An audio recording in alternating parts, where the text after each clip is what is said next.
केरल का राजकीय पर्व ओणम बिलासपुर में भी रहने वाले मलयाली समाज द्वारा धूमधाम से मनाया गया। इस अवसर पर बामण और राजा बलि की पूजा की गई। घरों में पुष्प सज्जा के साथ विशेष व्यंजन परोसे गए। विशालकाय भारत में विविध परंपराएं हैं। उत्तर से लेकर दक्षिण तक यही विविधता पर्वों में भी नजर आती है। सुदूर दक्षिण भारत में स्थित केरल में धूमधाम से ओणम का पर्व मनाया जाता है। यह 10 दिवसीय पर्व है। इस वर्ष 6 से 15 सितंबर तक यह पर्व मनाया गया, जिसका समापन तिरुवनम के 7 रविवार को हुआ। इसके पीछे पौराणिक कथा है।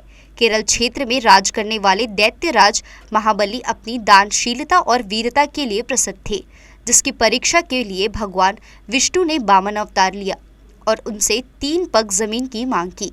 ब्राह्मण को राजा बलि ने 3 पग जमीन तो दी, लेकिन भगवान विष्णु ने 2 कदम में ही ब्रह्मांड और धरती लोक नाप दिया।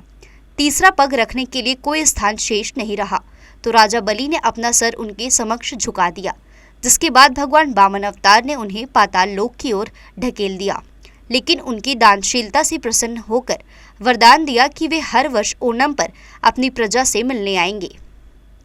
यही कारण है कि केरल में राजा बलि के आगमन के स्वागत में हर वर्ष यह उत्सव धूमधाम से मनाया जाता है। यह नई फसल के स्वागत का भी पर्व है। साथ ही केरल में चिंगम महीने से नए वर्ष की शुरुआत भी होती है। 10 दिनों तक मनाए जाने वाले इस पर्व में पूजा पाठ के साथ फूलों से खास सजावट की जाती है। वहीं केले के पत्ते पर पारंपरिक मलयाली व्यंजन परोसे जाते हैं। इस अवसर पर विविध सांस्कृतिक कार्यक्रम और नौका दौड़ का भी आयोजन होता है। केरल से दूर बिलासपुर में रहने वाले मलयाली समाज भी ओणम का पर्व धूमधाम से मनाता है।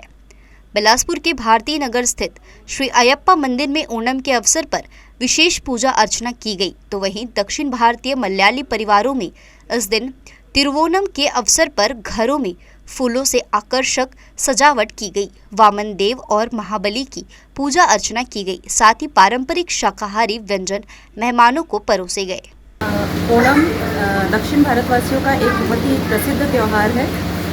ये खेतों में फसलों की एक अच्छी उपज के तौर पर मनाया जाता है और ऐसी मान्यता है कि इस दिन राजा महाबली अपनी प्रजा से मिलने के लिए केरल आते हैं। राजा महाबली जिनके शासनकाल में प्रजा बहुत ही सुखी थी, समृद्ध थी और हर तरफ से खुश थी, तो राजा महाबली इस दिन अपनी प्रजा से मिलने के लिए केरल आते हैं और केरलवासी बहुत ही धूमधाम से इस त्यौहार को मनाते हैं। फूलों की रंगोली सजाते हैं, तरह तरह के खेल खेले जाते हैं, बहुत सारे पकवान बनाए जाते हैं और सब एक साथ मिलकर ये ओणम का त्यौहार बहुत ही धूमधाम से मनाते हैं। छत्तीसगढ़ ये बहुत सालों से मनाया जाता है। जब से केरला वालों टीम आकर रह रहा तब से ओणम मनाया जाता है। ये केरल का सबसे बड़ा त्यौहार है और ये सारे ऑल इंडिया में जहाँ जहाँ केरला वाला है ये ओणम त्यौहार को मनाया जाता है और इसमें बहुत से खेल का ये प्रोग्राम कर रहा है और ये फूल का ये सजाया जा रहा है और बहुत किस्म का खाना पीने का आइटम्स बनाया जाता है और बहुत अच्छी तरीके से केरल वाला जहाँ हो वो ओणम बनाना आवश्यक है। उस बनाएगा ही, किसी या गरीब हो या अमीर या मुसलमान हो, हिंदू हो या क्रिश्चियन, ये ओणम बनाना ही है क्योंकि केरल का बहुत बड़ा त्यौहार है। वैसे तो बिलासपुर में मलयाली समाज के अधिक लोग नहीं रहते, लेकिन अलग अलग क्षेत्र में रहने वाले मलयाली समाज के लोगों द्वारा भी यहाँ इस मलयाली परंपरा का निर्वहन करते हुए उल्लास के साथ यह पर्व मनाया जाता है।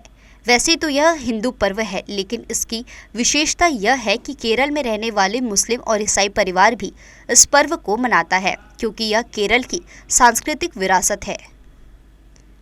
जी न्यूज़ के लिए कैमरामैन मनीष पाल के साथ प्रियंका सिंह की रिपोर्ट।